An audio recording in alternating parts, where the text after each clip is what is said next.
Economic Invincibility, and we are going to talk about 5 bad reasons to get a Master of Business Administration, more commonly known as the MBA.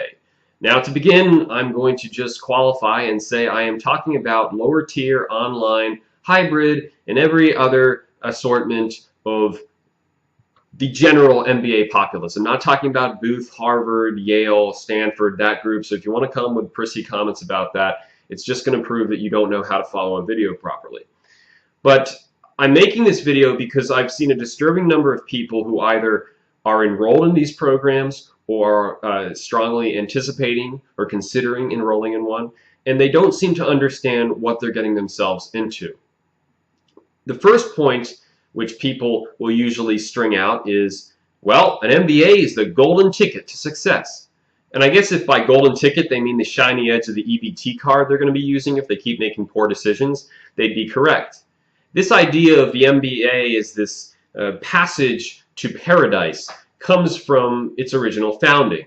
Back in the day, MBAs were established with the idea in mind that they were for people who had experience. So you went to work for a corporation, you proved yourself for a certain number of years, and then you applied to an MBA sort of to make yourself more well-rounded and more competitive for senior management. So it was a stepping stone towards that.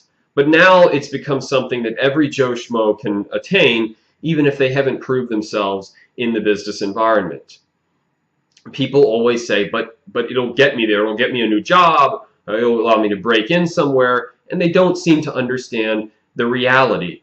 Especially if you are a male and you don't come from old money, you're not going to go to Wall Street because you have some general MBA. The main person who was in the news for something like that, she just had an undergraduate business degree, but it was this chick on CNN Money who, I guess she came illegally, or her parents came illegally from Mexico, and she got hired ultimately by Goldman Sachs after going to college. And they were saying how this is such a great, inspiring story to promote the DREAM Act.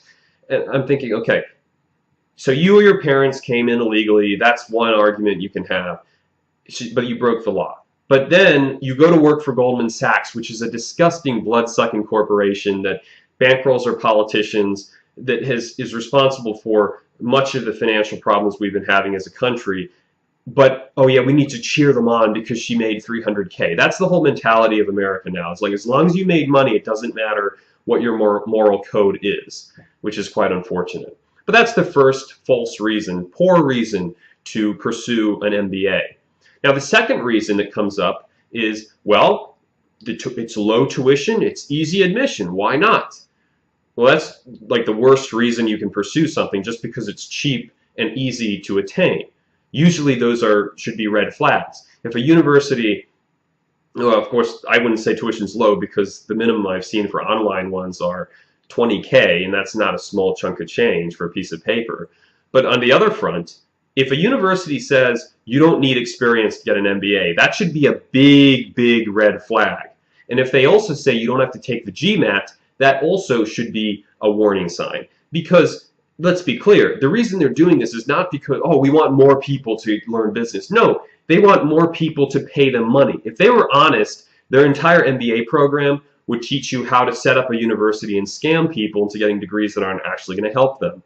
Okay? The whole idea, the reason they require no experience is because they want people who have maybe just done internships or worked retail, who don't have real corporate experience or business experience on senior level or owning a company. They want them to go in so that they can have more people in their program paying. They also want people who are not maybe mathematically inclined, because you tell someone take the GMAT, they look at the GMAT prep book, they're like, oh shoot, that's got math. That's going to scare away some people, some liberal arts majors at least. So of course they say that's not a requirement. So just go in and take this program without proper qualification. It's the reason it's not a good option. If you were to take an MS in accounting or an MS in finance, both of which require you to have usually a background in finance or accounting, it's different. They're not going to let any Joe Schmo into those programs because they know they're not going to succeed. But in the MBA, yeah, it's fine. And we'll get into that in the next point, which is concerning. Yeah, but I mean, it'll train me for business, man. It's like, yeah. How many people have you heard got an MBA and then became from that, from what they learned, started a massive company. It doesn't work that way. Or got an MS in master's in entrepreneurship, started a great business. No, those are the people who go and learn principles and theories that they don't know how to apply. And I'm astonished. You look at these business books and they talk about, are you a manager X or a manager Y type? And you have all these charts and graphs about marketing concepts and management styles. Guys, it's very simple. A good manager is someone who is relatively level-headed, who knows how to delegate, who doesn't micromanage the hell out of everyone, and who knows how to resolve conflicts and knows how to manage payroll, manage the books. That's what a good manager knows how to do.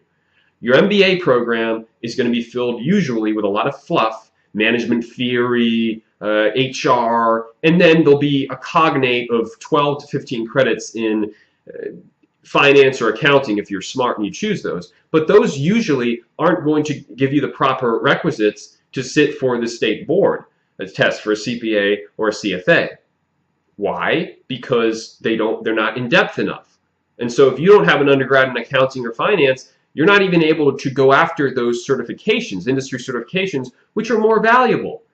How do you look at the average salary of CPA? They do much better than someone who just has an MBA, because an MBA is largely a general degree.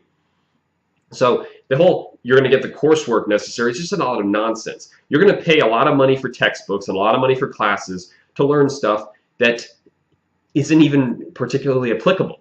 Because most of these MBA programs, or even undergraduate business programs, there isn't a requirement that you actually work in a corporation or own your own small business as a prerequisite to getting the degree. No, they have these controlled environments, these work study, group study, work projects, which, yeah, there's some benefit to them, but they're not the same as actually running a business. And that's why the academics like them, because they can control that. Academics don't like risk. They don't like having to deal with numbers typically. So they say, focus on these controlled projects. I personally think to get any business degree, you should have to prove that you've either been in a decent role in a company and been successful, at least management level, or that you can run your own small business and you have like balance sheets, financial statements to prove that for at least 2 years before you get your diploma, because at least you know how a business works. If you want to learn how a business works and you have no experience, instead of getting an MBA, just go work retail for a year. You'll know how a lot of business works. You'll know how to deal with customer service, how to deal with the jerks that you're going to have to calm down and give them what they want.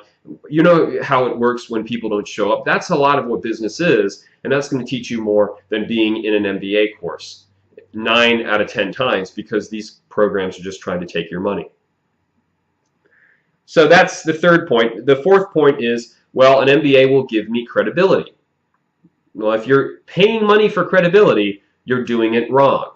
And don't be the person, for the love of God, who puts MBA on their business card.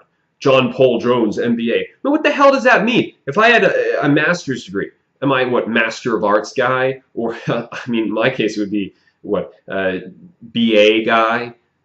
God forbid you didn't get a Bachelor of Science, because that would be more awkward if you put that at the end of your name. I even knew a guy who was a retail manager. He went to one of those for-profit schools, which, ironically enough, advertises alongside my videos because of the content I have. But he went to that, and in his defense, he did the finance and accounting specialization. He didn't do like general management or some crap like that. But then he put it on his business card, and he put it on LinkedIn. So-and-so MBA. I'm saying, what does that even mean? I reject it with the lawyers who are like Esquire, or the professors. Call me PhD. Call me Dr. Jones. Why? What have you accomplished? Are you some Dr. Jones? You're not a freaking kick-ass archaeologist played by Harrison Ford. You're just some guy who spent some of the best years of your life, crunched over a freaking book, reading that and writing a thesis no one's ever going to read. I don't think you deserve the title of doctor. I'm not going to call you doctor. I'll call you professor if I'm in a class. That's pretty much the end of it. The only people I call doctor who I really respect their title are actual medical doctors, because I think they've earned it. But the credibility thing is nonsense. You earn credibility by working hard and proving and getting experience and making people trust you and making them respect your work ethic. They're not going to respect the fact, oh, you have an MBA. In this generation, having a degree is almost meaningless. It worked in the baby boomer generation. It worked to a lesser extent in the generation right before the millennials, but now it's effectively meaningless. No one really treats it seriously anymore. And I really have to emphasize this, which leads into the final point.